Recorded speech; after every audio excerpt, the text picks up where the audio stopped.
All right, so I think the question now that I want to ask is, what do we do about our older kids? So we know there's lots of resources and conversations we can have with younger kids, but we've got middle schoolers, high schoolers.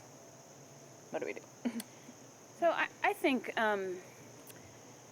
for those kids, maybe parents can talk about really listening to their peers and understanding, because I think especially now in this climate, kids want to go out there and support their friends and go out for a cause, but be sure that that they're not overpowering and overstepping. So, for instance, my oldest this has happened twice to her, where another white friend who's really well intentioned just kind of wanted to overtake the situation and go out for all the causes and not sit back and listen to the women, the girls of color who this was happening to, and it causes stress on these girls and these kids who are trying to do this good work, because they're not. I think they think that the other kids aren't listening. I'm gonna just sit back and listen, and I think that's probably the best advice. But people doing this work need allies. Allies are very, very important, but allies need to understand that this is something that for a lot of people, they've been fighting this for a long time, generations, and so just sort of sit back and listen and help in those ways. There are gaps that they can fill in. People recognize, the kids in the majority recognize that these things are happening to their friends, but they should also recognize that these friends need a level of support, but maybe not a complete overhaul and take over of it. Yeah. So be careful of advocating without taking over. Right, exactly. And recognizing this isn't their lived experience, and their friends, this has been their lived experience their entire lives, and being sensitive to that as well. Yeah. I think that's great advice. I mean, it's all of us, I think, experience when you feel passionate about someone, especially if it's someone you're close to and a friend, that you want to step up and do everything you can, to make the world right. And as, majority white families, people, individuals, it's easier to be the person that comes in and takes over, because you already hold the power in a lot of places and have the influence and all those things. And I think one of the things I know we've chatted a little bit about too is like, what do you do with white boys? Because you want your white. I have a white son, and he's very passionate and excited and loud and boisterous, and he's friendly. And how to make him aware of the power and influence that he has without shaming him at the same time. He's a sweetheart. He has lots of friends. And how do you say, I want you to be who you are and energetic and use your voice for good, while at the same time giving your power over to other people? And the conversations we've had are, well, how do you think your friend was treated in this situation? Why do you think that happened? I think the key is listening. I work closely in a DEI group with a white male who has been doing this work for a long time, but he's the first one to say, I'm sitting back. Like, I am here and I'm doing this work, and but I haven't lived your experience, and I want other people to step up, but I'm not going anywhere, and I'm going to do everything I can, but I can't drive this ship. I can't.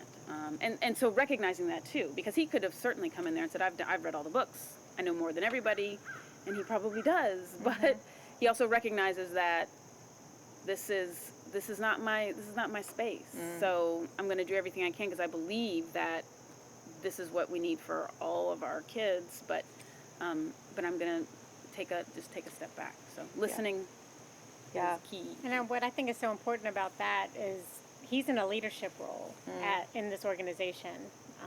So for someone in leadership also, and as a white male, to model that, and I think speaks volumes to others. And I'm sure other younger white males are watching him and see him as a role model in this particular organization. And I think that really speaks volumes too, that they see a white male leader saying, I'm going to sit down and I'm going to listen. Right. Yeah, I mean, I think modeling modeling is key. I mean, it's not just in this conversation, but we're taught that, right, as parents. Modeling is what kids pay the most attention to. So particularly in this conversation as well, it's no different. So they see us, it's okay to take your kids to marches or to sign a petition or to advocate or to intentionally watch a movie or whatever, have those conversations, but it's also important for them to see us modeling it as well, and not being silent, and intentionally having the conversations, intentionally checking those books out from the library, all of the things, but us doing it as well. Because if we don't, they're hearing two very different messages. I don't know. I mean, I think the bottom line is just talk about it. Right. Don't be afraid to talk about it, and it's never too early, because like you mentioned before, Tisha, kids recognize these things. They don't recognize these things as a problem until that comes into their consciousness, but they do recognize that there is a difference. And so celebrating differences, of course, understanding that there are other cultures and our friends are doing different things, but making that kind of it's a normal thing. It's just is what it is. But not shying away from it and not making it other, like, they're doing this and that's way over there, instead of, oh wow, that's so wonderful, let's talk about that, let's ask them about that tradition and try to find out more about it so that you have something to talk about, and but just not shying away. Right. And understanding that everybody's experiences are different, and just acknowledging that someone's experience in their home is different than your experience in your home or in your community. And I think that it's never too early to start having these conversations, and it's never too late either. Right. But I think we now know that the earlier, the better. But and it's an ongoing thing. It'll evolve, and as your kids develop, the conversations will evolve and change. So you can start relatively simple, when they're little, and as things come up, adapt to their developmental level. Yeah. And the more you talk about it, the less awkward it becomes. Sure. And I do want to say one thing, that there's a difference between recognizing culture and appropriating it. So just because, so for example, we recognize that you all might be celebrating Indian holidays, but we're not celebrating them at our house. So we're not getting Indian costumes and, participating in it that way. But we're acknowledging, this is, and some of that is as simple as putting it on your Google Calendar and saying, this is a holiday that's actually being celebrated. This is what it means. It's really cool. In this family, this is how they celebrate. How do we celebrate there? Isn't that cool? It's very different, Right. Now, and letting them ask about it. But that doesn't mean that you have to actually do it yourself. That's actually inappropriate. Right. Well, it's interesting because somebody recently asked me about doing henna tattoos. Yeah. And if, how I felt about it, or how Indian people might feel about it. And Indian people have a wide variety of responses to henna tattoos, so I'm not going to speak for everyone.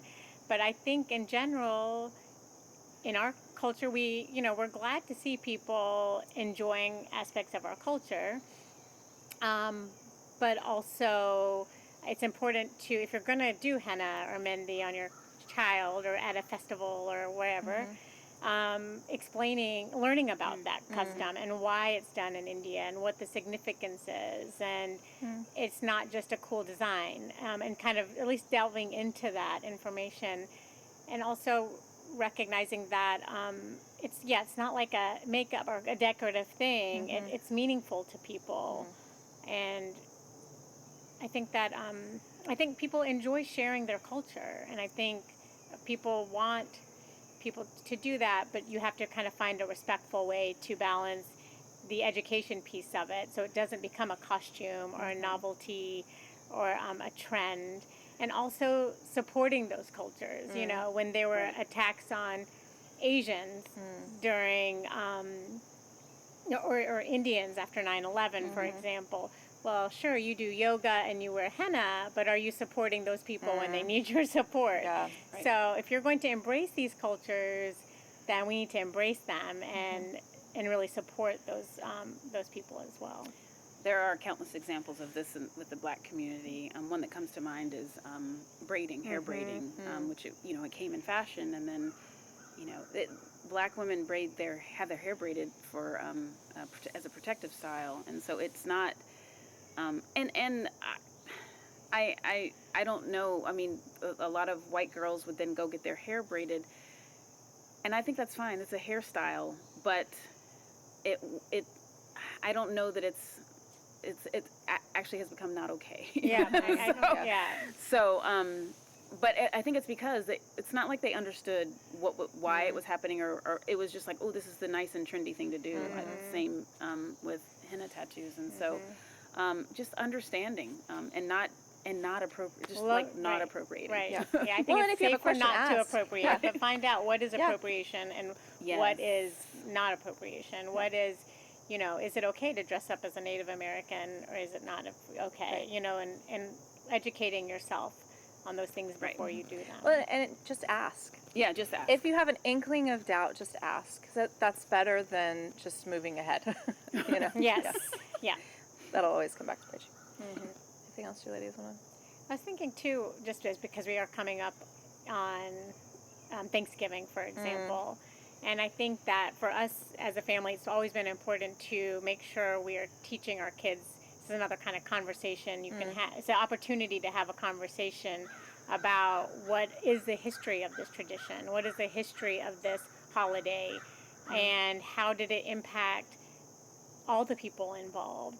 So I think that's another easy way to start these conversations, because we have a lot of holidays really that have mixed, mixed things and questionable origins. Right, right. And I think this comes up, and that a lot of our family conversations have come from our kids just noticing things or saying, we're doing this at school. Then we're like, oh, this is a good time to have that conversation. Or I remember when they came home and said, why do we only do Black History in February? Okay, that's a great question. And then we start talking about it. So I think that there's always these opportunities that present themselves for us to engage in these conversations and not shy away from them and really, face them head on. Yeah, I think Thanksgiving is one of those big ones. I don't know. I just didn't think about the impact, growing up. It was this wonderful family holiday. We were going to have a big dinner no matter what, and see lots of family. That was our big family holiday. And then, as I think having my own kids going, wait a minute. I mean, it's fine to celebrate this holiday, but let's back up a minute and really look at it and say, we need to, this is not it was not a friendly feast. Yeah. So, Yes.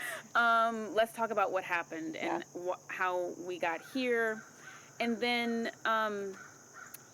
go back and find those resources. There are wonderful books and pods and everything that will educate, because it's not bad to have Thanksgiving. I mean, it's great to give thanks, but then understanding the origins, and then maybe changing up that holiday for your family, Reframing it. Yeah, definitely reframing it. Well, I think too, there's lots of things within even just Thanksgiving itself. I think we used to do a community Thanksgiving when I was in Maryland, and we had many Latinx families that were there, and somebody brought to my attention, well, you've had this community Thanksgiving forever, but you never have hot sauce and chilies and all these things too. And I was like, it never even occurred to me that was a thing.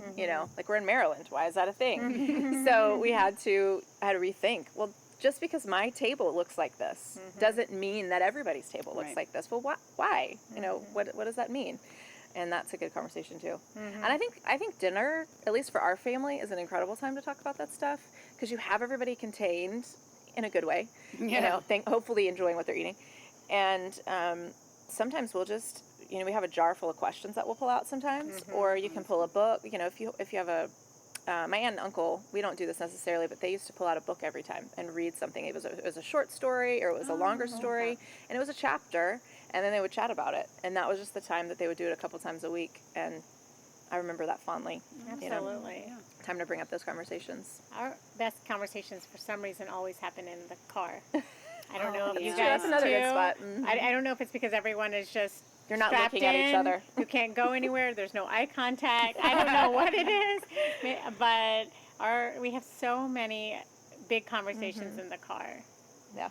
Well, It's a as good they spot, come too. home from school Yeah. and you're like, this happened, and you're like, whoa, Okay, let's let's talk talk about about that. True. So true.